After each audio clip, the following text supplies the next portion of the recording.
আসসালামু আলাইকুম। জানিয়ে দিব এই মাত্র পাওয়া সংবাদ। প্রথমেই বলে দিচ্ছি সংবাদ শিরোনাম, এরপর বলবো বিস্তারিত। পুরো দেশ আজ এক হাড়হিম করা পরিস্থিতির সামনে দাঁড়িয়ে। আজ সবথেকে বড় ব্রেকিং নিউজ, সীমানা পেরিয়ে বাংলাদেশে কি সত্যি ঢুকে পড়েছে ভারতের কমান্ডো বাহিনী? আজ সন্ধ্যার পর সংসদ ভবন ঘেরাও করার সেই ভয়ঙ্কর হুঁশিয়ারি কি তবে দেশকে এক চরম সংঘাতের দিকে ঠেলে দিচ্ছে? এই রোমহর্ষক পরিস্থিতি আর পর্দার আড়ালে চলা সেই ভয়ঙ্কর ষড়যন্ত্রের সব রহস্যময় সত্য জানতে ভিডিওটি এক সেকেন্ডও না টেনে শেষ পর্যন্ত দেখুন, কারণ আজই ফাঁস হচ্ছে নতুন বাংলাদেশের সার্বভৌমত্ব নিয়ে সবথেকে বড় আর গোপন সেই রহস্য। আরও জানাবো হাওয়া ভবন নিয়ে চাঞ্চল্যকর অভিযোগ, শত শত কোটি টাকা লুটপাটের দাবি, আসলে কি ঘটেছিল সেই সময়। এতক্ষণ শুনছিলেন শিরোনাম, এখন বলবো বিস্তারিত। তাই ভিডিওটিতে একটি লাইক দিয়ে চ্যানেলটা সাবস্ক্রাইব করে সম্পূর্ণ ভিডিওটা মনোযোগ দিয়ে দেখতে থাকুন। পুরো দেশ আজ এক অভাবনীয় আতঙ্ক আর সব সমীকরণ ওলটপালট করে দেওয়া এক বিশাল সংকটের সাক্ষী হয়ে থাকল। আজ সবথেকে বড় ব্রেকিং নিউজ আমাদের হাতে এসেছে।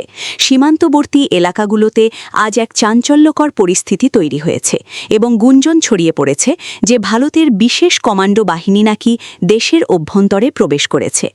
রাজনৈতিক ও সামরিক অন্দরমহল থেকে পাওয়া অত্যন্ত শিউরে ওঠার মতো তথ্য অনুযায়ী এই খবরটি ছড়িয়ে পড়ার পর থেকেই রাজধানীর প্রতিটি মোড়ে এবং সাধারণ মানুষের মনে এক বিশাল উত্তেজনা আর ভয় সৃষ্টি হয়েছে।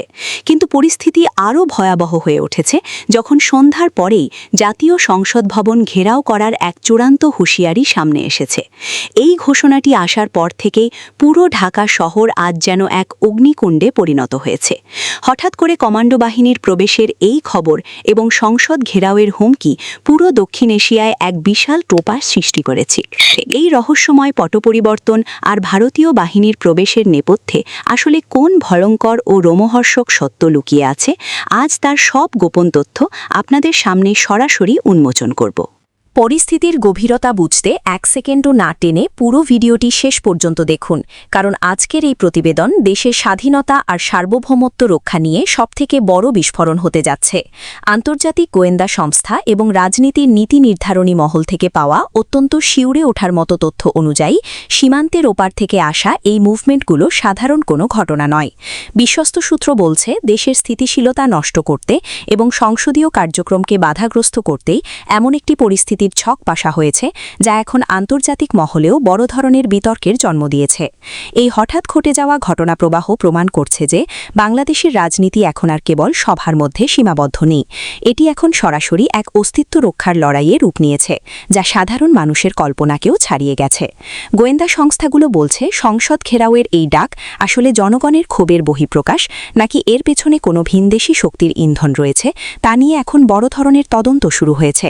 নথিপত্র অনুযায়ী এই নতুন সমীকরণ আসলে ঢাকার রাজপথকে মুহূর্তের মধ্যে রণক্ষেত্রে পরিণত করার একটি আগাম সংকেত হিসেবে দেখা হচ্ছে। আজ দুপুর গড়িয়ে বিকেল হতেই যখন কমান্ডো বাহিনীর প্রবেশের খবর এবং সংসদ ঘেরাওয়ের আল্টিমেটাম রাজপথে ছড়িয়ে পড়ে, তখন থেকেই প্রশাসনের অন্দরমহলে চরম আতঙ্ক আর বিশৃঙ্খলা সৃষ্টি হয়েছে। বিশ্লেষকরা বলছেন এই জোড়া সংকট বর্তমান প্রশাসনের জন্য এক চূড়ান্ত পরীক্ষা, যা প্রমাণ করছে যে সার্বভৌমত্ব রক্ষায় এখন কঠোর হওয়ার বিকল্প নেই। রাজধানীর প্রতিটি মোড়ে আজ একটাই আলোচনা, আজ সন্ধ্যার পর কি সত্যি এক বড় ধরনের রক্তক্ষয়ী সংঘাত হতে যাচ্ছে? প্রশাসনের অন্দরমহলে কান পাতলে শোনা যাচ্ছে এই বিশাল পরিবর্তনের খবর পাওয়ার পর থেকে অনেক উচ্চপদস্থ কর্মকর্তা এখন তড়িঘড়ি করে নিরাপত্তা ব্যবস্থা জোরদার করার কথা ভাবছেন। তারা বুঝতে পারছেন যে এই বিশাল জনস্রোত আর কমান্ডো বাহিনীর গুঞ্জনের সামনে দাঁড়িয়ে পরিস্থিতি সামলানো প্রায় অসম্ভব হয়ে পড়বে। সাধারণ মানুষ আজ স্তব্ধ হয়ে দেখছে যে কিভাবে এক বেলার মধ্যে দেশের আকাশ বড় ধরনের সংঘাতের মেঘে ভারী হয়ে উঠল। ভারতীয় কমান্ডো বাহিনীর প্রবেশের গুঞ্জন এবং সংসদ ঘেরাওয়ের এই হুঁশিয়ারি বর্তমান পরিস্থিতিকে এক চরম অনিশ্চয়তার দিকে নিয়ে যাচ্ছে।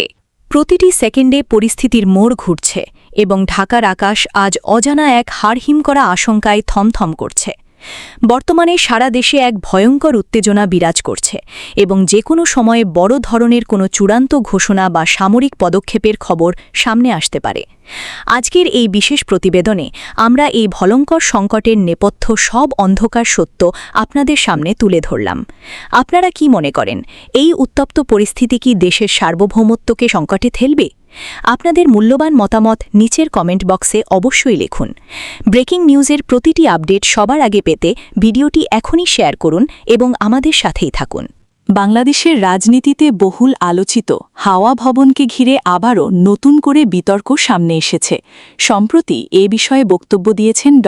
খান জহিরুল ইসলাম। তিনি দাবি করেছেন, হাওয়া ভবনকে কেন্দ্র করে অতীতে শত শত কোটি টাকা লুটপাট করা হয়েছে, যা দেশের রাজনৈতিক ইতিহাসের একটি অন্ধকার অধ্যায় হিসেবে বিবেচিত। তার এই বক্তব্য প্রকাশের পর রাজনৈতিক অঙ্গন ও সামাজিক মাধ্যমে ব্যাপক আলোচনা-সমালোচনা শুরু হয়েছে। উল্লেখ্য, হাওয়া ভবন মূলত তারেক রহমানের সঙ্গে সম্পর্কিত একটি অফিস হিসেবে পরিচিত, যা 2001 থেকে 2006 সাল পর্যন্ত বাংলাদেশ জাতীয়তাবাদী দল বিএনপি নেতৃত্বাধীন সরকারের সময় আলোচনায় আসে। সে সময় বিরোধী রাজনৈতিক দল ও বিভিন্ন গণমাধ্যমে অভিযোগ ওঠে যে এই ভবনটি বিকল্প ক্ষমতার কেন্দ্র হিসেবে ব্যবহৃত হতো এবং এখান থেকেই বিভিন্ন প্রশাসনিক ও অর্থনৈতিক সিদ্ধান্তে প্রভাব বিস্তার করা হতো। যদিও সংশ্লিষ্ট পক্ষ এসব অভিযোগ বরাবরই অস্বীকার করে এসেছে। ড. খান জহিরুল ইসলাম তার বক্তব্যে বলেন, হাওয়া ভবনের কার্যক্রমের মাধ্যমে রাষ্ট্রীয় বিভিন্ন খাত থেকে অবৈধভাবে বিপুল অর্থ সংগ্রহ করা হয়েছে বলে অভিযোগ রয়েছে, যা দেশের অর্থনীতি ও সুশাসনের ওপর নেতিবাচক প্রভাব ফেলেছিল।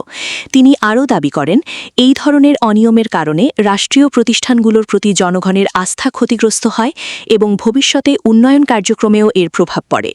অন্যদিকে বিএনপির পক্ষ থেকে এসব অভিযোগকে রাজনৈতিক উদ্দেশ্যপ্রণোদিত দাবি করা হয়েছে। দলটির নেতারা বলেন, হাওয়া ভবন নিয়ে যেসব অভিযোগ আনা হয় সেগুলোর অনেকটাই প্রমাণিত নয় এবং এগুলো মূলত রাজনৈতিক প্রতিপক্ষকে হেয় প্রতিপন্ন করার কৌশল। তারা আরও উল্লেখ করেন, বিভিন্ন সময় তদন্ত হলেও অধিকাংশ অভিযোগের সুনির্দিষ্ট প্রমাণ আদালতে প্রতিষ্ঠিত হয়নি। বিশ্লেষকরা বলছেন, হাওয়া ভবন ইস্যুটি বাংলাদেশের রাজনৈতিক ইতিহাসে একটি স্পর্শকাতর বিষয়, যা এখনও বিতর্কিত। তারা মনে করেন, এই ধরনের অভিযোগের সত্যতা নিরূপণে নিরপেক্ষ তদন্ত এবং তথ্যভিত্তিক বিশ্লেষণ অত্যন্ত গুরুত্বপূর্ণ। একই সঙ্গে অতীতের ঘটনা থেকে শিক্ষা নিয়ে ভবিষ্যতে যেন কোনোভাবেই রাষ্ট্রীয় ক্ষমতার অপব্যবহার না হয় সেই বিষয়ে সংশ্লিষ্ট সকলকে সচেতন থাকতে হবে। সব মিলিয়ে ড. খান জহিরুল ইসলামের সাম্প্রতিক মন্তব্য আবারও সেই পুরনো বিতর্ককে সামনে নিয়ে এসেছে, যা দেশের রাজনীতি ও সুশাসন নিয়ে নতুন করে প্রশ্ন তুলছে। এখন দেখার বিষয়, এই বক্তব্যকে ঘিরে রাজনৈতিক মহলে কী ধরনের প্রতিক্রিয়া তৈরি হয় এবং ভবিষ্যতে এ নিয়ে কোনো নতুন তথ্য বা তদন্ত সামনে আসে কিনা।